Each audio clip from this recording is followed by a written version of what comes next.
বোয়ালখালী উপজেলা সদরে ঐতিহ্যবাহী তুলাতল এলাকার তুলা গাছটি মৃত্যুর প্রহর গুনছে।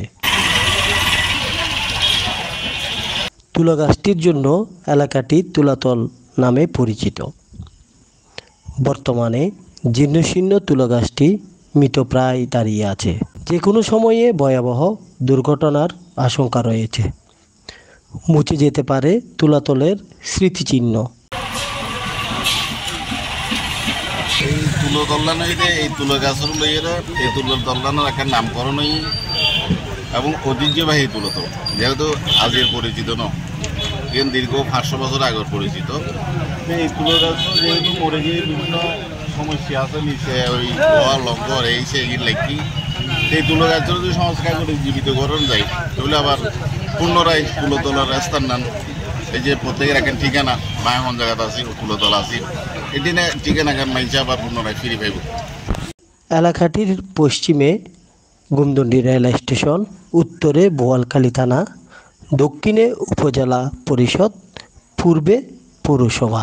দেখতেছি মানে তুলাতল তুলাতল, আমরাও বলি মানুষকে আমরা তুলাতল আছি, ঠিক রেল স্টেশনের তুলাতল।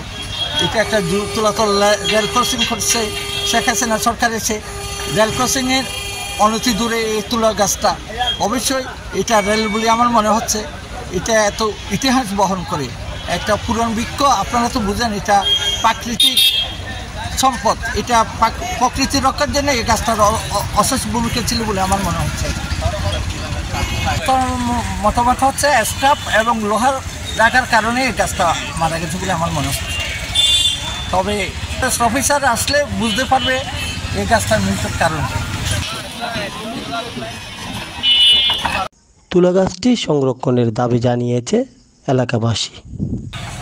রেল লাইনের পাশে মানে গুমদণ্ডি স্টেশনের পাশে এই রেল ক্রসিংয়ের জায়গার উপরে মানে 70 বছরের উপর হবে এই গাছটা।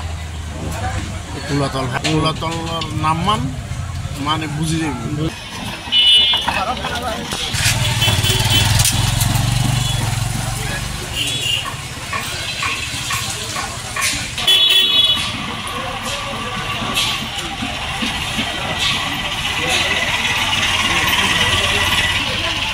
SB news 24 TV news desk, Chittagong.